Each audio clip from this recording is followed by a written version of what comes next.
The Buddy Walk is a national event that promotes acceptance and inclusion of people with Down syndrome.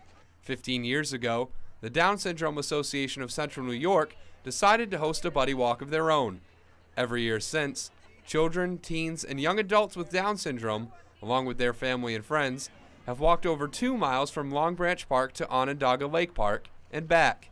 This annual walk serves as a great support system for the parents. We're all kind of in the same position, we're in the same boat. It's a safe place for people to come and feel like they're not any different than anybody else and that we're all part of this wonderful world.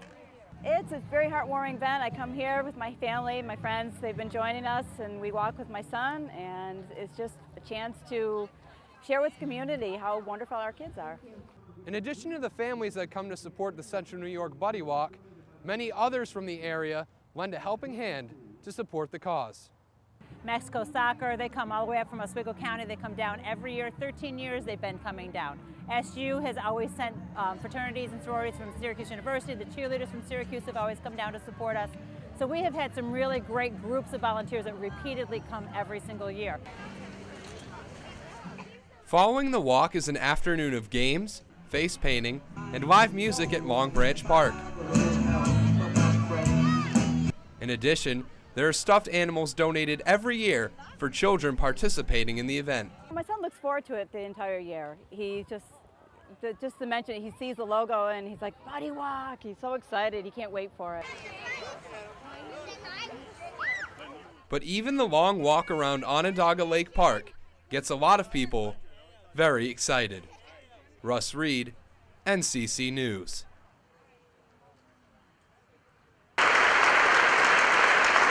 Three weeks ago, Kyle Kassler got a call from the Central New York chapter of the Red Cross, and they told him that he was chosen as this year's military real hero.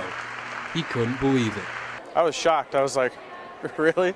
I didn't even know, it didn't even cross my mind that I could be awarded something like this. A lot more than I really thought it was going to be. What seems hard to believe is Kyle's modesty. Kyle was serving in Afghanistan as a member of the 82nd Airborne Division until last May, when he stepped on a hidden roadside bomb. The bomb did not completely explode and he survived, but Kyle lost his left foot and part of his leg, about a foot beneath the knee, at just 23 years old. When Kyle's family heard the news, they were understandably distraught. Rage, actually. I would say was the most felt emotion. Because you're helpless. You're so far away from him, there's nothing you can do. Employees put safety first. Kyle was then brought to the National Medical Center, and now he spends most of his time there doing rehab work. But Kyle has been determined to get back on his feet, as he began to walk 3 weeks ahead of doctors' projections.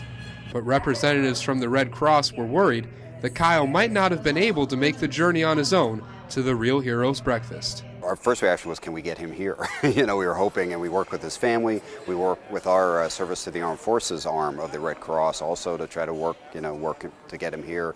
In just a few months of rehab at the Walter Reed Medical Center in Washington, D.C., Kyle progressed tremendously. So much, though, that he was able to drive himself all the way from Walter Reed to take his seat with Central New York's finest heroes. You don't know you have it in you until you have to go through it. And I think everyone's capable of bigger and better things. Kyle is still in the process of adjusting to life as an amputee. He still has to do daily rehab at Walter Reed and has his prosthetic leg readjusted constantly. He compares the pain of the new limb to wearing a really uncomfortable pair of shoes all day long. But he still considers himself lucky. And the aspect of everything, it's not that bad. I'm still here. Kyle's Real Hero Award is something that will stick with him, something that will remind him of how far he's come, a lot like the sacrifice he made to earn it. Those of you who knew her well knew that she was a very loving, In a park at the corner of North Franklin and Evans Streets, around 50 people gathered for 15 minutes to remember their dear friend Michelle Nosha, who died homeless at the age of 42. As we got to know her and speak with her, you could see this little giddy little kid in her that liked to joke around and have a good time, and she had this beautiful smile. Michelle Nosha lived right here under the 690 bridge that runs over Onondaga Creek. And that's also where a friend found her Saturday afternoon, injured and unconscious. Nosha was then rushed to Upstate University Hospital, where she died of a head injury just before midnight. You realize that that could be you. That life could happen, that you could be a victim of circumstance, or you could be self-inflicting yourself, but you could be on that corner. Our Father, who art in heaven, hallowed be thy name. Syracuse police are still investigating the exact cause of Nosha's death. They are following up on a report that she may have been involved in an altercation the day she died. Another homeless man, who has known Michelle for about the past 2 or 3 months, is concerned. I don't know if somebody's picking one by one the homeless people, because this is the second homeless person that passed away. Despite their loss and the mystery surrounding Nosha's death, those who knew Michelle find solace in the fact that she is finally at peace. Syracuse police have been investigating the stabbing near Beard Place since late last night and have made some serious progress. But when 65-year-old Marvin Bryant died from his injuries last night, residents of the South Salina Street neighborhood were worried. I'm kind of concerned for the citizens in this area because, like, I have a dog, and taking the dogs out at night, you never know what might happen. 6 people have been killed this year on South Salina Street alone on a stretch that runs here from West Borden Avenue to here on West Calthrop Avenue, a total distance of less than 1 mile. That's just sad. It don't gotta be like, it's a small town. There's not enough people here for all that killing to be going on here. Yeah, it just shows how violent it is in a small population. You know, I think people need to take notice and do like little neighborhood patrols, as well as the police department patrols this area a little bit more frequently at night. As for the root cause of all the violence, one resident believes he has the answer. Money. I think money is the root of all this thing, man.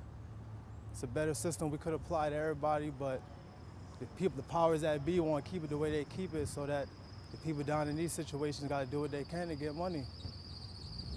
Whatever the answer may be, area residents will be looking for the police to help make a change.